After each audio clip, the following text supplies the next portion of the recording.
Bienvenidos a Acciones Fiscales, con su anfitrión, el doctor Juan Raúl López Villa. Comenzamos. Muy buenos días, bienvenidos a una emisión más de su programa. Soy su servidor Juan Raúl López Villa. Gracias por estar con nosotros. Gracias por estar con nosotros en una emisión más. Y el día de hoy vamos a hablar de un tema que sin lugar a dudas estoy seguro que les va a gustar. Antes que nada, esperemos que todos se encuentren bien de salud.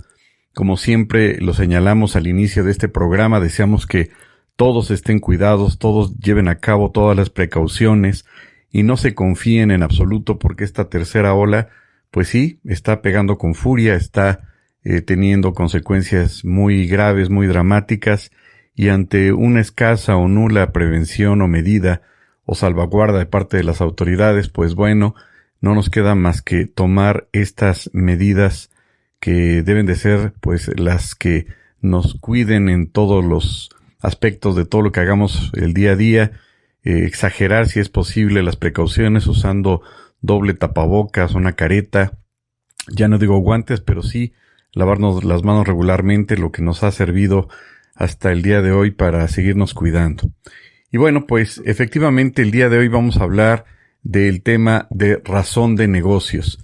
uno de los conceptos que no requiere mayor presentación y que por supuesto, desgraciadamente, pues también ha sido el dolor de cabeza para muchos empresarios, el entender de un día para otro a quemarropa, pues esta incorporación que hace el legislador para entrar en vigor en 2020 sobre uno de los temas más complejos, sin lugar a dudas, que refieren a una de las nuevas obligaciones que tienen a cargo los contribuyentes en lo que respecta a los actos jurídicos. En ese contexto, podríamos señalar en forma anticipada que es la primera vez que la autoridad fiscal, a través del ejercicio de sus facultades de comprobación, va a poder llevar a cabo la revisión de los actos jurídicos del contribuyente, así como lo oyen. Le hemos dedicado diversos espacios en alguna ocasión a este tema, pero siempre pues lo damos bajo perspectivas diferentes. Creo estar cierto y seguro de que nunca repetimos un programa en el tema exacto o repetimos los mismos elementos o argumentos que señalemos, y aunque lo hayamos tocado en algún otro tema, créanme que en esta ocasión hemos preparado mucha información que efectivamente solamente aquí con su servidor van a poder encontrarla de esta forma pues tan clara, tan objetiva y dándoles muchos elementos para que tengan mayores armas, herramientas y puedan enfrentar y confrontar esta nueva modalidad de facultad de comprobación. Y comentábamos entonces que es la primera vez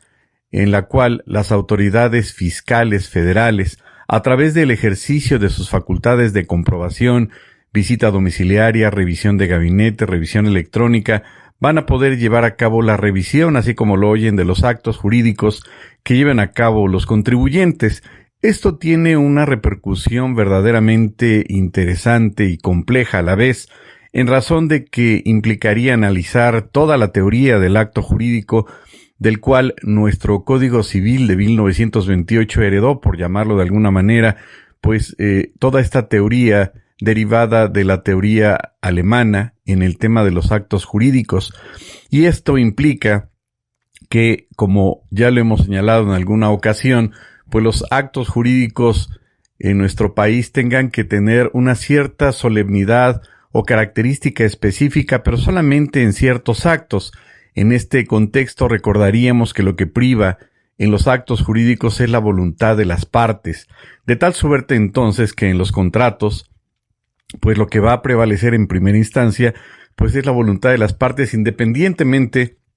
de la denominación del contrato, del objetivo del mismo, partiendo de la base, ojo, de que todos los contratos implican o derivan de un acuerdo de voluntades, no precisamente del documento en papel o el documento escrito en blanco y negro. En ese sentido, es a lo que nos referíamos de que el Código Civil de nuestro país establece entonces, dentro de ese marco amplísimo de regulación jurídica y de lo que refiere alrededor la doctrina sobre, pues, la aplicación de los actos jurídicos en función de que solamente determinados actos jurídicos, es decir, determinados tipos de contratos, convenios, van a tener para su validez o para efecto de su validez que cumplir con una serie de requisitos de solemnidad. Por ejemplo, el contrato de matrimonio, el contrato de donación, el contrato de bienes inmuebles arriba de, creo, 300,000 pesos, no tengo el dato. Y esto implicará, por supuesto, que los contratos, particularmente de compraventa de bienes inmuebles,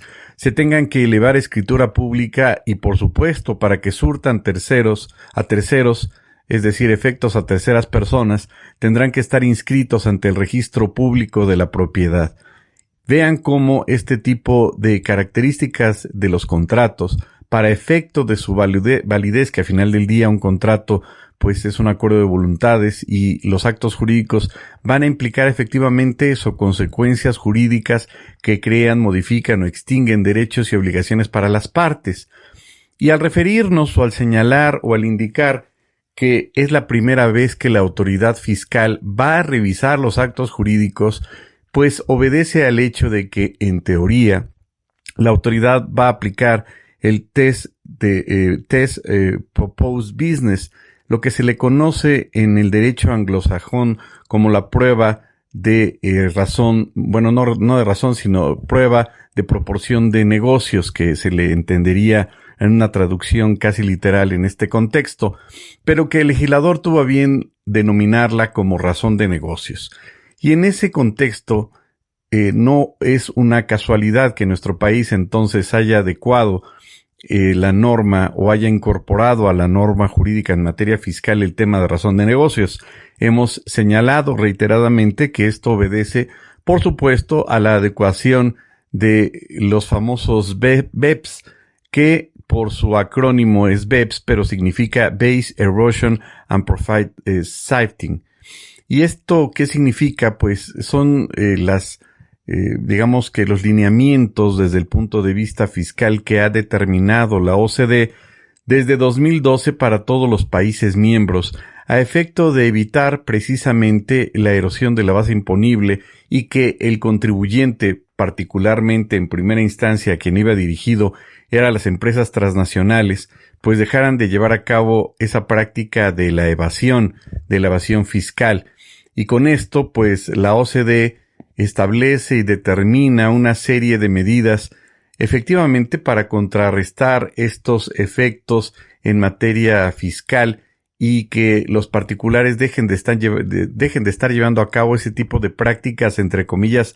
dañinas para la hacienda pública, afectando, por supuesto, el tema de la recaudación, lo que también se ha regulado a nivel internacional derivado de la misma OCDE como el Harmful Tax Competition and Emerging Global Use, que es algo así como competencia fiscal nociva, un problema mundial emergente. Y esto implica que determinados actos que ha encontrado, que ha determinado, que ha identificado plenamente la OCDE desde esas épocas, pues ha considerado que implicaban estas prácticas dañinas y que de alguna manera traía consecuencias terribles en la recaudación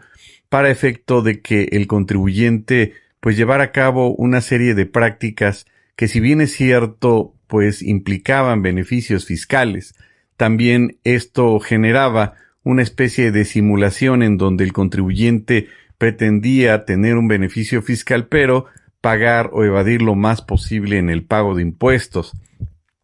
Y es así entonces como la OCDE, la Organización de Cooperación y Desarrollo Económico, lleva a cabo una serie de recomendaciones a nivel internacional, finalmente para la protección de las bases imponibles respecto de aquellas acciones que, en teoría, podrían adecuar, incorporar, aplicar y tomar algunos países en relación con esta denominada competencia fiscal dañina. Esto, por supuesto, lo define y lo establece la OCDE, y hay que reiterar y señalar que la OCDE previene a los países miembros o a las jurisdicciones que están incorporadas a la OCDE, pues que incorpore todas estas medidas, los 12 elementos que forman parte del proyecto BEPS, siempre y cuando no afecte el aspecto de la constitucionalidad de los actos y también de las normas internas de cada país. Es decir, de alguna manera la OCDE no impuso como tal estas normas, sino determinó o planteó la posibilidad de que los países que pudieran adoptarlas las adecuaran, insisto, siempre y cuando no afectara su normatividad doméstica o su normatividad interna. Y así entonces, desde que la OCDE empezó este proyecto, fue afinando toda esta serie de acciones para que a final del día los Estados miembros llevaran a cabo todas estas medidas pertinentes para atacar o confrontar estas medidas agresivas que muchos contribuyentes, principalmente las empresas transnacionales, pues llevaban a cabo este tipo de práctica común, entre comillas. Y esto afectaba entonces lo que se le conoce como la erosión de las bases imponibles, y es precisamente hasta 2012 que se incorporó y se volvió imperativa para la OCDE y sus miembros, y que por supuesto fue también apoyada en gran medida por los que se le conocen como el Grupo de los 20. Y en ese contexto pues dieron resultados estos trabajos de la OCDE para que los empezaran a aplicar a nivel gradual en todas las jurisdicciones que pertenecían a la OCDE, y vemos que efectivamente en 2014 México no tardó mucho, fue de los primeros países que empezó a incorporar este proyecto BEPS o a adecuarlo, o más bien yo diría tropicalizarlo de alguna manera, y a partir de 2014 empieza a implementar toda esta serie de reformas fiscales que particularmente modifican en gran medida al Código Fiscal de la Federación y establece, por supuesto, como todos lo sabemos, medidas cada vez más restrictivas que, por supuesto, pues se inician en 2014 de alguna forma un poquito ya más directas, por no decir agresivas, y con ello, como todos sabemos, le otorgan un incremento en las facultades de gestión a las autoridades fiscales y establece directrices más específicas, más directas, más concretas, dirigidas o establecidas o propuestas por la misma OCDE, y dentro de esos procedimientos que nos parecen novedosos, a partir de 2014, sin lugar a duda, la reina de las facultades de gestión, como le hemos nombrado en este programa, pues es precisamente la referente a la presunción de operaciones inexistentes, un procedimiento sui generis que implementó pues la autoridad fiscal, y que con ello pretende o pretendía o busca pues el reducir esa práctica desafortunada que llevan a cabo pues algunos contribuyentes, pero también en gran medida la delincuencia organizada y no organizada, al crear sociedades mercantiles, cumplir con todos los requisitos de ley para efecto de constituirse ante notario público, llevar a cabo la inscripción ante el SAT de las empresas, obtener la firma electrónica, obtener los comprobantes fiscales digitales y los certificados sellos digitales, que pareciera como tal una empresa normalita, pero que a final del día es una mera simulación para efecto de expedir comprobantes fiscales digitales para que un tercero los adquiera o simule haber adquirido bienes o servicios a cambio de una cantidad que da en efectivo al presunto emisor de esos comprobantes fiscales, y que en la práctica, como todos sabemos, se le conoce como los famosos EFOS, aunque la ley no refiera como tal, pero así se le conoce. Y la otra parte, los que adquieren estas facturas, que se les conoce como los EDO, las empresas que deducen operaciones simuladas. Este tipo de procedimiento no lo previene en forma literal o exacta la OCDE, sino México fue el que la adecuó para precisamente establecer un procedimiento administrativo que hoy por hoy ya está contenido en el 113 bis, ya propiamente como un delito, el cual hemos señalado reiteradamente también en este programa, que es un delito desafortunado en la forma a través de la cual la autoridad fiscal pretendió regularlo, en razón de que pues consideró que la emisión de comprobantes fiscales digitales por Internet pues generaban una afectación directa al fisco y un perjuicio directo a las arcas del gasto público o de la nación, y que en este contexto pues señalamos en forma objetiva, como ya le dedicamos a algún programa, pues con la sola emisión o compra de estos comprobantes fiscales, que si bien es cierto no son falsos, sí implican operaciones que nunca existieron, que amparan o que pretenden amparar actos que implican la compraventa de bienes o servicios. Pero este tipo de actos, pues en primera instancia hasta en tanto estén consignados en las declaraciones anuales, mensuales o complementarias, pues ya estarían afectando al fisco, pero no antes. Por eso es el cuestionamiento que hacemos, que hasta qué punto la emisión y compra de facturas, entre comillas, comprobantes fiscales digitales por Internet, aun cuando amparen operaciones que no existieron o simuladas, afectan al fisco. Pues no afectan al fisco en nada hasta en tanto, insisto,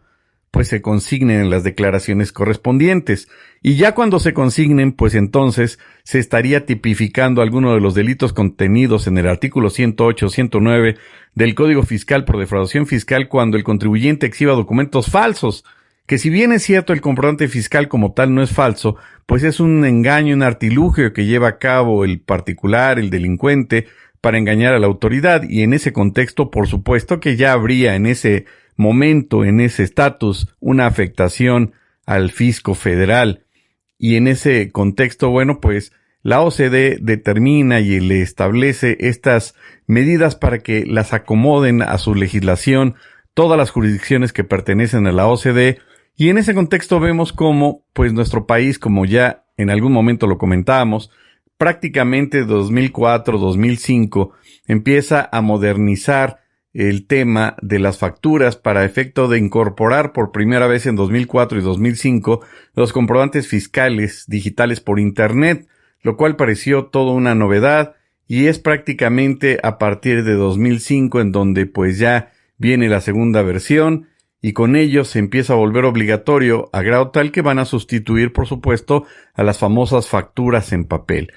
Y con ello también, pues, lleva a cabo una serie de medidas incorporándose México al primer mundo. Quizá no estaba del todo preparado, como lo hemos señalado en otras ocasiones, y crea el famoso buzón tributario, que es aquel mecanismo electrónico a través del cual la autoridad podrá estar, en teoría, en contacto directo con el contribuyente a través de un mensaje que le hace llegar a su correo en donde le advierte, le informa, pero no le notifica del acto o resolución, simplemente llega de heraldo de notificación ese simple mensaje a su correo en donde le indica que tiene un mensaje en su buzón tributario y el contribuyente, tendrá la obligación de remitirse a la página del SAT, poner su contraseña y entrar a lo que se le denomina su buzón tributario para que sea notificado del acto, de la resolución o incluso del inicio de las facultades de comprobación de las autoridades fiscales. Y México entra prácticamente, o los mexicanos entran, o los contribuyentes entran de un día para otro a una etapa de modernidad en materia fiscal. Quizá no estaba lo suficientemente preparado porque no todos los contribuyentes, incluso al día de hoy, cuentan con computadora, correo electrónico y más recientemente hasta celular. Obviamente siempre con la obligación de contar con Internet que no lo provee el Estado. Y en ese contexto, pues también con una computadora, con un correo electrónico y ahora con un teléfono celular, como lo advierte y lo regula ahora a partir de 2021 el artículo 27 del Código Fiscal de la Federación. Y en ese contexto también hay que señalar que la OCDE, también derivado del proyecto BEPS y digamos que al mismo tiempo, establece una regulación internacional que se le conoce como Regla contra la Evasión, que por sus siglas en inglés es GAR, que significa General Anti-Avoidance Rule. Y estas reglas implican o dan como consecuencia la denominada cláusula antielusión, es decir, aquella cláusula, aquella medida que deben incorporar legalmente o normativamente hablando todas las jurisdicciones que pertenecen a la OCDE, mientras no afecte su derecho interno y su constitución, para efecto de determinar en qué casos el contribuyente está llevando a cabo una serie de artilugios o de pasos o de actos jurídicos, pero con la finalidad de obtener mayores beneficios de carácter fiscal, aunque esas operaciones incluso no infieran o no tengan que ver o no tengan relación directa a la actividad de negocios del contribuyente, sea persona física o sea persona moral. Los países que han incorporado este tipo de medidas, como lo hemos señalado en algún momento, pues ha sido Reino Unido, Francia, Alemania, Países Bajos, Bélgica, Canadá, Singapur, Kenia, Australia, y esta famosa cláusula antielusión o antievasión, pues establece medidas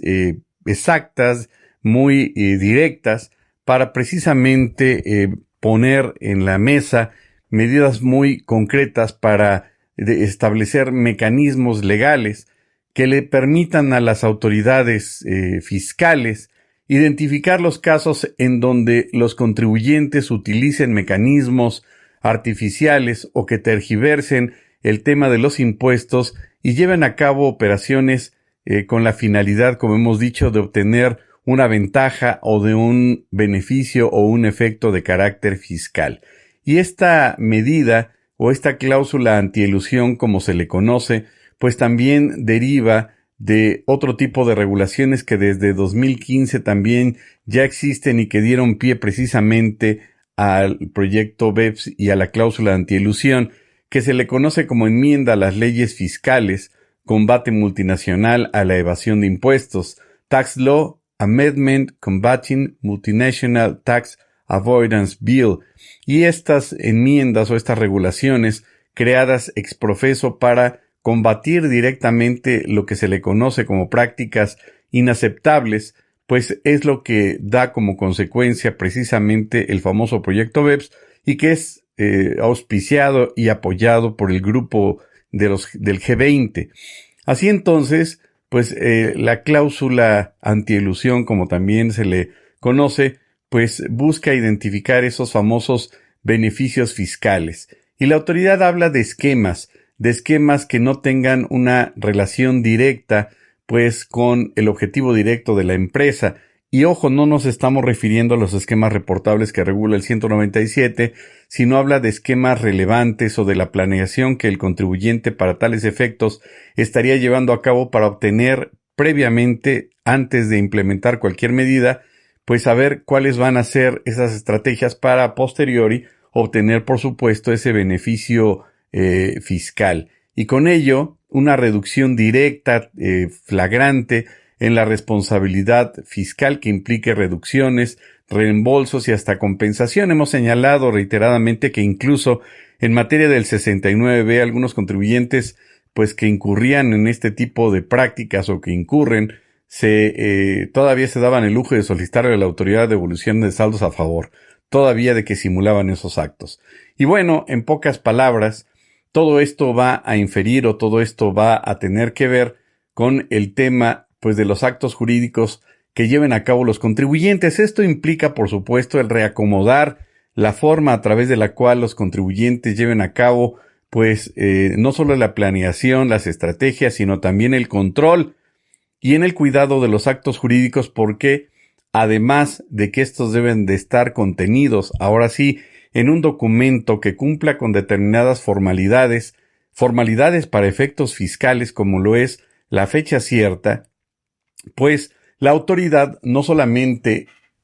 pues va a poderle revisar el contrato y con ello pues otro elemento más que ya hemos señalado también en alguna otra ocasión y que tiene que ver desde temas de razón de negocios, desde temas de simulación de operaciones inexistentes, desde temas de devolución de saldos a favor, de entre otros, y me refiero a la materialidad de las operaciones. La autoridad va a verificar que esos actos, por supuesto, en el ejercicio de sus facultades de comprobación, cumplan con los requisitos de la materialidad, es decir, que exista una materialidad, una sustancia económica y una sustancia jurídica. Y si creen o si creemos ingenuamente que con exhibir el contrato y que éste esté certificado ante notario público, corredor público, ratificar las firmas ante estos fedatarios públicos, pues no va a ser suficiente, en razón de que la autoridad podrá verificar cada una de las cláusulas que contiene ese contrato para ver si las partes cubrieron y cumplieron a cabalidad con las condiciones y con las cláusulas establecidas en el mismo. Es decir, podrá verificar si se entregaron los bienes en X lugar, si se cumplió con las responsabilidades de entregar en tiempo y forma, si hubo algún retraso, checar acorde con la cláusula número tal, si hubo el pago de intereses o de una sanción, si se entregaron en las condiciones establecidas, si se entregó la mercancía correspondiente, si hubo un pago exacto en las fechas establecidas para tales efectos. Vean que esto no es nada más, como alguien decía por ahí, pues el cumplir con el papeleo, ojalá si fuera de simple, sino también tener reorganizada la casa y evitar también suspicacias por parte de la autoridad cuando el contribuyente no cumpla exactamente con los requisitos que indirectamente pues implican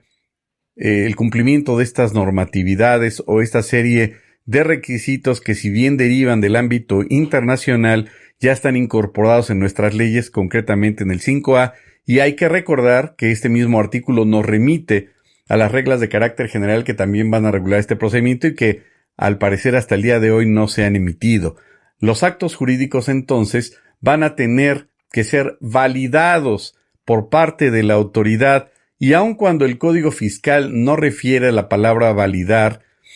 refiere que todos los actos jurídicos van a tener necesariamente que cumplir con el requisito de razón de negocios. ¿Y esto qué implica? Pues que la autoridad va a verificar entonces si existió o no un beneficio fiscal de carácter directo o indirecto, es decir, si estas operaciones, estos artilugios, estos actos jurídicos, estos contratos fueron realizados esencialmente con la intencionalidad de obtener un beneficio fiscal nada más, independientemente de la consecuencia jurídica, que lo hicieron para pagar, en pocas palabras, menos impuestos y simular esas operaciones, como si una empresa, por ejemplo, pudiera comprar una maquinaria, que esa maquinaria pues no la va a utilizar, no tiene nada que ver con su objeto social, pero la compra pues para tener una factura, para poderla deducir y con ello ya tener mayores beneficios fiscales, entre comillas. Más o menos ese sería un punto en el cual podría encuadrar el tema de lo que la autoridad le va a llamar recaracterización de estos actos jurídicos. Es decir, la autoridad no va a validar, no va a reconocer esos actos jurídicos y los va a recaracterizar como tal, y en consecuencia no tendrían efectivamente ningún tipo de consecuencia o efecto fiscal, puesto que estos se hubieran llevado a cabo o se realizaron, como ya lo dijimos, para la obtención de algún beneficio de carácter fiscal. Y en ese contexto, un punto que pone de cabeza a los contadores y a los empresarios es el primer párrafo del artículo 5A, que en su última parte señala que estos efectos fiscales que correspondan a los que habrían realizado para la obtención de un beneficio económico, fíjense, razonablemente esperado por el contribuyente. ¿Y este beneficio económico qué significa? Que la autoridad va a ser quien determine, quien establezca, quien presuma o quien determine en forma genérica cuál debería de ser ese beneficio económico razonablemente esperado, lo cual nos deja sin aliento en función de que será, acorde con lo que refiere el artículo 5A, la autoridad fiscal quien determine, quien calcule, quien establezca ese beneficio económico que razonablemente se debe esperar. En ese sentido entendemos que es la misma autoridad pues la que va a considerar, o primero va a analizar y a llevar a cabo pues el estudio de ese acto jurídico, y va a considerar entonces los beneficios económicos que razonablemente deba tener o deba implicar ese acto. Todo sonaría bastante congruente y lógico y entendible si partiéramos entonces de la premisa mayor de que la autoridad que lleve a cabo, ejecute la facultad de comprobación contenida en el 5A, por supuesto que es experta en el tema, materia de la revisión. Es decir, si se va a revisar una empresa que tiene que ver con temas de bienes intangibles, de software, por ejemplo, que es un tema complicado, pues entenderíamos o presumiríamos que pues la gente del SAT tendrá entonces pues personal altamente calificado, especializado en software, para poder determinar y establecer a priori, dentro del ejercicio de las facultades de comprobación, ese beneficio económico razonablemente esperado y cuantificarlo. El problema es que en la práctica realmente pues sería bastante complicado que la autoridad tuviera auditores para cada giro, cada actividad o para cada tipo de razón de negocio, lo cual literalmente sería más que imposible. En ese contexto, entonces, pues la autoridad puede llevar a cabo esa presunción juris tantum en la cual le dé la oportunidad al contribuyente de que se defienda, en teoría, de que pues exhiba la documentación, las pruebas pertinentes para desvirtuar el dicho de la autoridad, y para tales efectos, como le dijimos desde un principio, la autoridad solamente puede revisar la razón de negocios a través de las facultades de comprobación. Nada más lo podría llevar a cabo a través de ese mecanismo. Y ahí es donde aplica esta figura del juris tantum, es decir, va a presumir salvo prueba en contrario. La autoridad presumirá entonces o podrá presumir que los actos jurídicos del contribuyente carecen de una razón de negocios y con base en qué información, elementos va a poder determinar esa situación presuntiva de que el contribuyente no cumple entonces con esa razón de negocios, pues con base en la información, en las documentales e incluso en los hechos y en aquellas circunstancias que conozca la autoridad durante el proceso de revisión o durante el ejercicio de las facultades de comprobación. De tal suerte entonces que pues va a ser la autoridad la que le dé la oportunidad, acorde con el debido proceso en principio al contribuyente, pues para que éste se defienda y dentro de los procedimientos que se establecen, por ejemplo, en la visita domiciliaria, pues el contribuyente se le dé esa oportunidad correspondiente. Y es importante señalar y referir que el segundo párrafo del artículo 5A dice que la autoridad fiscal no podrá desconocer para efectos fiscales los actos jurídicos que lleve a cabo el contribuyente, es decir, todos los actos jurídicos que éste llevó a cabo, no podrá desconocerlos sin que antes o sin que previamente le dé a conocer esa situación en la última acta parcial. Es decir, en teoría le tendría que dar esa información antes, sin que antes se dé a conocer dicha situación en la última acta parcial. Es decir, nos da a entender que la autoridad, y esto es un punto neurálgico importantísimo, salvo su mejor opinión, dentro de lo que tiene que ver con la razón de negocios, es decir, que la autoridad, en pocas palabras, va a calificar o no de válida la razón de negocios derivado de los actos jurídicos del contribuyente en la última acta parcial. Esto es dependiendo, por supuesto, de la facultad de comprobación. Si hablamos de la última acta parcial, bueno, pues es con fundamento en la fracción cuarta del 46 del Código Fiscal. Si es una revisión de gabinete, pues sería en el oficio de observaciones. Y si se trata entonces de revisión electrónica, pues sería de la resolución provisional a que se refiere el 53B en la fracción segunda. Pero en este contexto, entonces, uno de los puntos interesantes que antes de irnos a un corte vamos a señalar, pues es que es el único caso en donde las autoridades fiscales o fiscalizadoras pues van a llevar a cabo esta determinación de que existió o no la razón de negocios, ya no la presunción, sino ya en forma definitiva si existió o no razón de negocios, pero no en forma unilateral, es decir, no va a ser el SAT quien resuelva si existió o no razón de negocios, va a ser un órgano colegiado, y este órgano colegiado, entre comillas, va a ser o va a estar integrado por la Secretaría de Hacienda y Crédito Público y por el Servicio de Administración Tributaria. Es decir, estas dos autoridades van a ser las que van a resolver en forma conjunta si existió o no razón de negocios.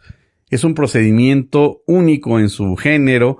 puesto que en ningún otro tipo de facultad de comprobación se involucra a una autoridad, entre comillas, ajena a las facultades de comprobación. Dirían ustedes, bueno, pues conforme a la Ley Orgánica de la Administración Pública Federal, En primera instancia le corresponde la recaudación a la Secretaría de Hacienda. Sí, pero en virtud de que crea la misma Secretaría un organismo desconcentrado que se llama Servicio de Administración Tributaria, es en principio a este al que le corresponde llevar a cabo entonces las facultades de comprobación. La autoridad fiscal va a ser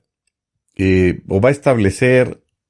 a través de las reglas de carácter general pues los demás procedimientos que pues establezcan para llevar a cabo pues todo lo concerniente a la revisión de razón de negocios. Pero es el artículo 5A que desde 2014 la autoridad ya pretendía incorporar y por alguna circunstancia no se autorizó o no se aprobó más bien. Y comentábamos que es el único caso en donde en forma conjunta la Secretaría de Hacienda y Crédito Público y el SAT resuelven o resolverán en forma colegiada para llevar a cabo pues la determinación de si el contribuyente auditado cumplió o no con el requisito de razón de negocios. En otras palabras, a efecto de que la autoridad colegiada resuelva si el contribuyente pues cumplió con los requisitos esenciales en materia de los actos jurídicos que la autoridad revisó y si estos cumplieron cabalmente con los requisitos de sustancia económica, sustancia jurídica, si no fueron ejecutados o llevados a cabo más por un beneficio fiscal que cualquier otra razón, y si la autoridad no lo autoriza, por llamarlo así, o no lo valida, dicho de otra manera, pues se le conoce o la ley lo refiere como que se va a recaracterizar. Sin embargo, el Código Fiscal, precisamente en el párrafo 3, establece, como ya lo habíamos señalado,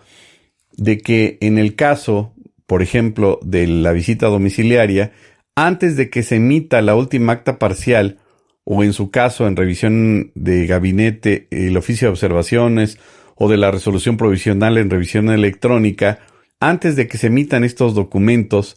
la autoridad fiscal, es decir, el órgano colegiado, pues tendría que haber sido requerido por el SAT para efecto de que emitiera o emita una opinión favorable para aplicar el artículo. Es decir, tendría que requerírsele al órgano colegiado para que éste pues resolviera la aceptación o dar la opinión favorable para aplicar el artículo. Pero si no se recibe la opinión de este órgano colegiado dentro del plazo de 2 meses, ojo, recordaríamos que el Código Fiscal previene o establece pues el plazo de 3 meses para que se configure la negativa ficta. Y también aquí encontramos una figura distinta a la que regularmente conocemos como negativa ficta y da, digamos que una especie de negativa ficta o crean una especie de negativa ficta de tal suerte que si en 2 meses este órgano colegiado no resuelve o no da su deliberación correspondiente y pasan 2 meses y no la emite, entonces se entiende realizada en sentido negativo. Es decir, la autoridad entonces podría dar a entender de que si en 2 meses no resolvió el tema de razón de negocios, entendemos, salvo su mejor opinión, pues que la autoridad entonces no estaría considerando, no estaría validando, no estaría autorizando los actos jurídicos del contribuyente. Pero en este contexto, la duda que nos surge entonces es que si refiere este tercer párrafo de que antes de que se emita, por ejemplo, la visita domiciliaria, en el acta, antes de que se emita la última acta parcial, la autoridad pues ya va a resolver, querría entonces decir, salvo su mejor opinión, que si la autoridad entonces, una vez que se le somete ese caso para su consideración y no resuelve en este plazo de 2 meses, no de 3 sino de 2 meses, antes de que se emita en el caso de la visita domiciliaria la última acta parcial, pues entonces querría decir, salvo su mejor opinión, que la autoridad colegiada ya estaría resolviendo tácitamente. Pero ahí lo que nos deja pues con la duda o con la inconsistencia en la cabeza es que Recordaríamos que en el caso de la visita domiciliaria, una vez que se emite la última acta parcial, pues el contribuyente tendría 20 días para ofrecer las pruebas correspondientes y desvirtuar el dicho de la autoridad, igual que en el oficio de observaciones, por ejemplo. Pero si entonces la autoridad, antes de que se emita la última acta parcial, ya está resolviendo tácitamente, entonces ¿cómo está resolviendo tácitamente antes de que el contribuyente ofrezca las pruebas pertinentes? Si es así, entonces, en ese sentido, si así lo quiso dar a entender entonces el legislador, pues podríamos entender o presumir o deducir o inferir, pues que la autoridad está descalificando entonces los elementos aportados a lo largo de la visita hasta antes de la última acta parcial. Es decir, que se estaría entonces violentando el debido proceso, puesto que antes de que el contribuyente ofrezca pruebas, ya la autoridad resolvió negativamente a través del silencio. Y bueno, en ese contexto, pues la autoridad, como hemos señalado, puede presumir juris tantum, salvo prueba en contrario, que no existe razón de negocios cuando presuma que existe un beneficio económico cuantificable razonablemente esperado, pero que éste sea menor al beneficio fiscal. Y en ese contexto, la autoridad presume también, salvo prueba en contrario, que una serie de actos jurídicos carece de razón de negocios. ¿En qué casos? Cuando el beneficio económico razonablemente esperado pueda alcanzarse, fíjense, a través de la realización de un menor número de actos y el efecto hubiera sido más gravoso. ¿Y qué son los beneficios fiscales?, nos preguntaríamos. Pues implica cualquier reducción, cualquier eliminación, cualquier diferimiento incluso de carácter temporal de una contribución cualquiera que fuera, y esto incluirá aquellos que se alcancen a través de deducciones, exenciones, no sujeciones, no reconocimiento de una ganancia, de un ingreso acumulable, de ajustes o de ausencia de ajustes, de la base imponible de la contribución, el acreditamiento de contribuciones, o incluso la recaracterización de un pago de una actividad, e incluso el extremo, valga la expresión, de un cambio de régimen fiscal, de entre otros. Y en ese contexto también la autoridad señala que existirá un beneficio económico razonablemente esperado cuando las operaciones del contribuyente busquen obtener ingresos, reducir costos, aumentar el valor de los bienes que sean de su propiedad, mejorar su posicionamiento en el mercado, de entre otros casos. La autoridad refiere de entre otros casos, pero no nos señala cuáles son los otros casos.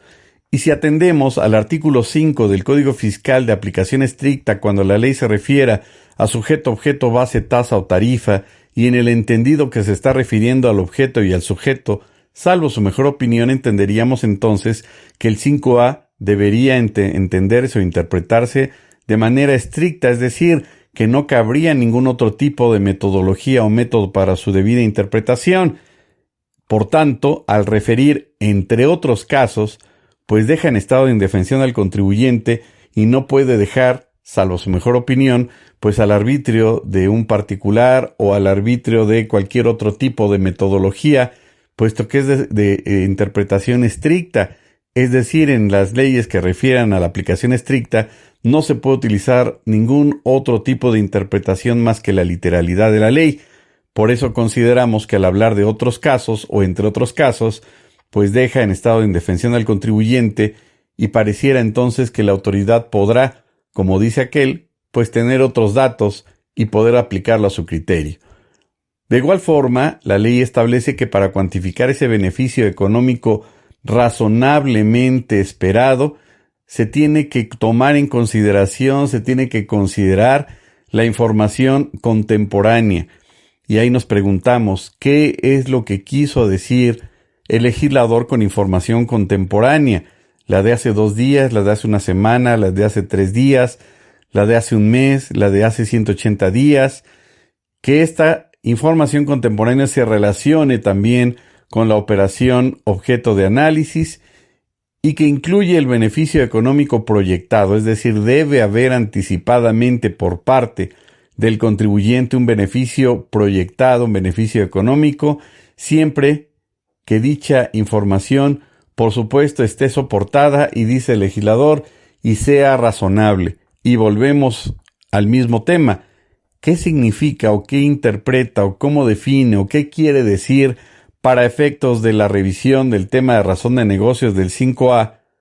lo razonablemente esperado? ¿O qué quiere decir con el tema del 5A? Pues la información contemporánea. ¿Y qué quiere decir entonces ese beneficio económico proyectado? ¿Y qué quiere decir que esa información soportada sea razonable? No tenemos una idea porque no lo define el artículo 5A. Y en ese contexto también establece que los efectos del artículo 5A, el beneficio fiscal, que para efectos del 5A, este beneficio fiscal no se considera como parte del beneficio económico razonablemente esperado. Y finalmente tenemos que reiterar el comentario de que la autoridad omitió en un principio, puesto que el artículo 5A, si bien es cierto, se crea en 2020, pues en 2021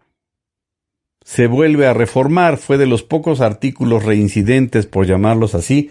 en donde la autoridad volvió a reformar algo que ya había sido reformado, puesto que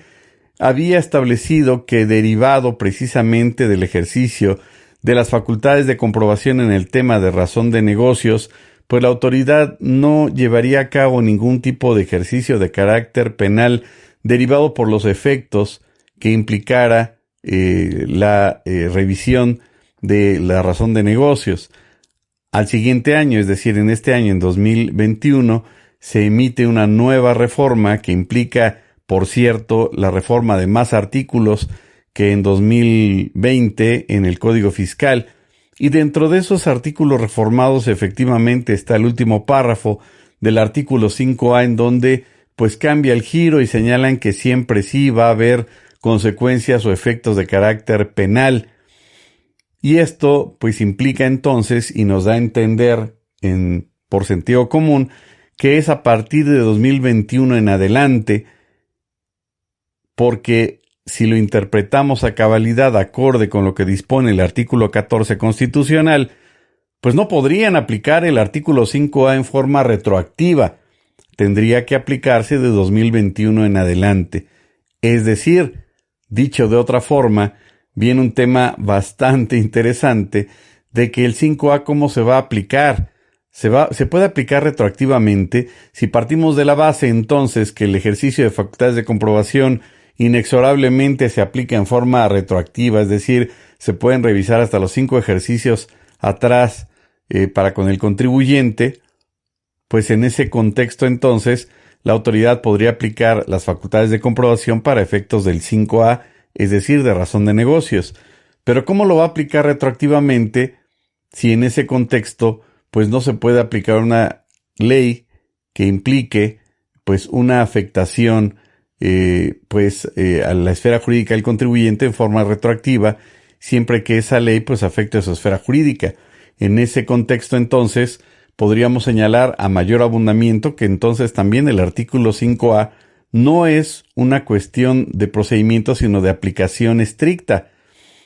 En materia de procedimientos sí se podría aplicar en forma retroactiva una ley atendiendo a lo que ha resuelto la Suprema Corte de Justicia. Pero si hablamos entonces que es el 5A una regulación que se aplica en términos de estricto derecho conforme al artículo 5 del Código Fiscal, pues quedaría en duda si se puede aplicar o no en forma retroactiva, y a mayor abundamiento, al reformarse el último párrafo del 5A,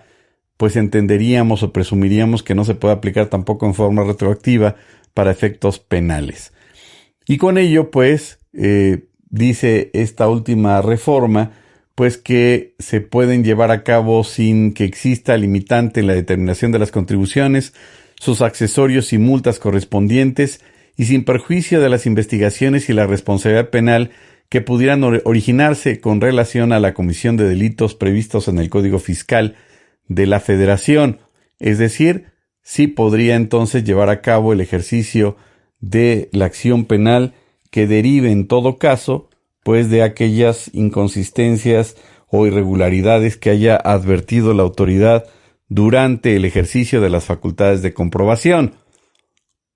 Y aquí vendría la pregunta: ¿qué tipos de delitos entonces podrían derivar del ejercicio de las facultades de comprobación en materia de razón de negocios para efecto entonces de aplicar aquellos delitos que pueda presumir la autoridad? Por ejemplo, defraudación fiscal en materia del 108, defraudación fiscal en materia del 109 del Código Fiscal, impuesto sobre la renta o IVA en el 108. Cuando, pues, el tema es la revisión de razón de negocios, es decir, ¿cabría algún tipo penal derivado del ejercicio de facultades de comprobación por razón de negocios? Pues veríamos cómo lo va a aplicar la autoridad. Y otro punto también interesante es que existe dentro del mismo artículo 5A, pues la regulación en forma clara, en forma directa, pues de que las disposiciones relativas al referido órgano colegiado, es decir, en lo que concierne al órgano integrado por el SAT y la Secretaría de Hacienda y Crédito Público, las disposiciones que tengan que ver con ese órgano se van a dar a conocer a través de reglas de carácter general que expida el SAT. Pero si estas reglas establecen mayores requisitos cuando se publiquen que las que hemos señalado que regula el 5A, pues se puede correr el riesgo de la violación del principio de legalidad o supremacía de la ley, es decir, que las reglas de carácter general no podrían en ningún momento ir más allá de lo que ya establece el artículo 5A, es decir, las reglas de carácter general que en su momento se emitan para regular los requisitos o las características o las disposiciones que tengan que ver con este órgano colegiado creado por el legislador y que se integra por el SAT y la Secretaría de Hacienda, pues tendrían que establecer esas reglas, pero si esas reglas, insisto, determinan más elementos que no regula concretamente el Código Fiscal, pues podrían en su momento tildarse de inconstitucionales. Pero bueno, es una mera referencia. También es importante señalar que sí existe en este contexto entonces la cláusula habilitante que permita que se cree esta normatividad para la regulación de este órgano colegiado. Y finalmente, pues también el contribuyente tendrá la obligación de proporcionar toda esa serie de informaciones, documentos, copias, a través de los cuales acredite la existencia de razón de negocios y, por supuesto, como en toda facultad de comprobación, como en la visita domiciliaria, la autoridad en el acta final tendrá entonces la obligación de poner cada uno de los razonamientos correspondientes o concernientes al análisis respectivo y objetivo de las pruebas aportadas por el contribuyente. De lo contrario, entonces, pues caeríamos en el escenario en donde la autoridad no valoró cada una de las pruebas. Y viene otro escenario más interesante. Los auditores tienen facultades también para valorar las pruebas aportadas por el contribuyente. Ya habíamos apuntado que el artículo 46 del Código Fiscal en 2021 se reformó para otorgarle, pues ahora sí, facultades a los visitadores auditores para que puedan en el acta final valorar. Sin embargo, recientemente, el Tribunal Federal de Justicia Administrativa en 2021 emitió una jurisprudencia que determina y establece que todos los actos que lleven a cabo los auditores tienen que ser valorados por una autoridad superior, lo cual entonces deja en tela de juicio hasta qué punto los auditores pueden valorar las pruebas sin antes exista una validación de su superior. Y por otro lado, también existe una tesis del Tribunal Federal de Justicia Administrativa que si el auditor tiene a bien valorar las pruebas cuando ésta no es su facultad, entenderíamos que las valora antes del acta final, pues estaría incurriendo, según dice el tribunal, en un vicio de forma para efectos, de lo cual yo en lo particular difiero radicalmente, puesto que al hablar de que el auditor carece de facultades para valorar las pruebas, pues entonces hablamos de un aspecto de fondo, es decir, de la competencia, y si no tiene competencia, entonces se trataría entonces de una resolución de nulidad lisa y llana, porque es un aspecto de fondo, siempre y cuando, insisto, el auditor, en todo caso, hubiese valorado las pruebas hasta antes del acta final. Y finalmente entenderíamos entonces que en cualquier momento el auditor pues puede llevar a cabo el requerimiento de información, puede, si así lo considera, incluso hasta señalar la valoración de las pruebas aportadas desde el acta de inicio, si así lo quiere, pero la ley lo determina o lo limita en términos del 46, tercer párrafo, a pues que valore las pruebas hasta el acta final. Pero aquí el tema de fondo ya no es si en el acta final o antes lo lleva a cabo, sino que consideramos que al tratarse tanto el 69 dentro de las visitas domiciliarias como lo ha autorizado la la Suprema Corte de Justicia de la Nación, como en el caso del 5A al tratarse de una actividad especializada, pues entendemos y presumimos que debería de existir algún grado de especialidad por parte del auditor en el tema concerniente en materia de la revisión, pero si este auditor, que merecen todos mis respetos, no tiene esa especialidad, no conoce del tema, entonces ¿cómo va a determinar un beneficio fiscal razonablemente esperado?, me pregunto yo. ¿Y qué podría hacer el contribuyente si no requerirle al Instituto Nacional de Acceso a la Información la relación o el resumen curricular de este auditor, pues para saber si tiene conocimiento o experiencia en el tema? Y de no tener conocimiento, salvo su mejor opinión, o no tener experiencia para tales efectos, entonces sí podría ofrecerse dentro del juicio de nulidad, como una prueba superviniente, la información derivada de este instituto en donde señale, refiera, indique, especifique que ese auditor no conoce o no es especialista en ese tema. Lo mismo sucede en el tema del 69 a través del ejercicio de las facultades de comprobación. Y con ello vemos entonces que la autoridad al día de hoy no ha llevado a cabo una sola facultad de comprobación en lo concerniente al 5A razón de negocios, puesto que también por otro lado, pues no se ha emitido las reglas de carácter general, aunado por supuesto al tema que nos trae a todos de cabeza, que es el tema de la pandemia, y que me imagino que próximamente la autoridad pues ya va a empezar a llevar a cabo, pues yo diría una revisión masiva en tema del 5A. Vean cómo todo este tipo de regulación es muy compleja, es muy densa y por supuesto tiene que ver las normas de información financiera que regulan, establecen, señalan los requisitos de la sustancia económica. Ese es un punto bien importante. Y bueno, pues como ustedes pueden deducir, es un tema casi inautable, es un tema amplísimo, es un tema que tiene que ver directamente de una herencia, por llamarlo así, del derecho anglosajón, que es por ello por lo que choca con nuestro país en cuanto a la tradición jurídica que lleva México, que es germana, y por otro lado, pues el tema de razón de negocios nace esencialmente en Inglaterra, del derecho anglosajón, y por eso vemos que no checa en las regulaciones de nuestro Código Civil que habla del acto jurídico y que pareciera entonces que la materia fiscal establece mayores elementos, mayores requisitos que la materia civil. Es decir, pareciera que quien pone las reglas del juego en la materia de los requisitos del acto jurídico es la autoridad fiscal y no la regulación en materia civil federal. Muchas gracias por el favor de su atención. No nos queda otra más que también invitarlos a que nos acompañen a un curso que vamos a dar respecto de defensa contra las facultades de comprobación, visita domiciliaria, revisión de gabinete, revisión electrónica, en donde señalaremos pues los pasos a seguir de parte de las autoridades, las distintas regulaciones que existen al respecto, pero también haremos puntual atención de aquellas tesis y criterios nuevos que se han emitido el año pasado y el actual y que de alguna manera pues dan elementos nuevos de estrategias a seguir para una defensa fiscal óptima y segura, una defensa fiscal definitiva que les otorgue ese beneficio cuando la autoridad, por supuesto, incurra en irregularidades, en arbitrariedades.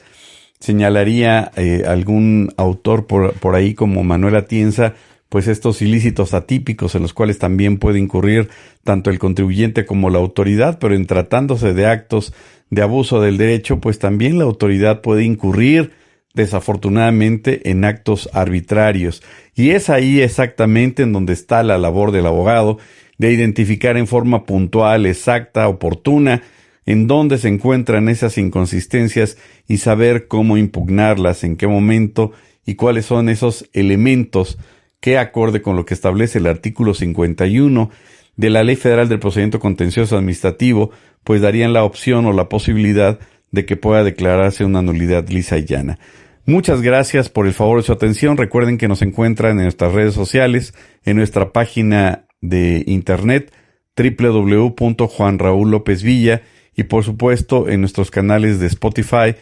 en donde ponen mi nombre y con todo gusto ahí podrán escuchar las sesiones que tenemos también a sus órdenes. Muchas gracias por el favor de su atención. Cuídense mucho y seguimos pendientes y seguimos en contacto. Que tengan una excelente semana. Gracias. Esto fue Acciones Fiscales, con su anfitrión, el Dr. Juan Raúl López Villa. Para más consejos en temas fiscales, no olvide seguirlo en sus redes sociales. Hasta la próxima.